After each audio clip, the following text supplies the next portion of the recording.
Salam dostlar, növbəti öz kisəsi əməliyyatındayıq və laparoskopik olaraq sadəcə bu girişlər standart giriş deyil. Hər kəs bilir öz kisəsinin girişlərini. Bu dəfə biz göbəkdən aşağı girişlərlə girmişik qarına, 3 ədədləriklə. Bir kamera, 2 işlək alət və öz kisəsini artıq yatağından soymuşuq tam qansız olaraq.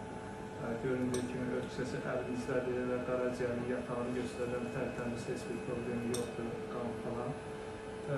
Bu xəstədə demək bizdən sonra artıq abdominoplastik, bu əməliyyatdan sonra abdominoplastika olunmalıdır.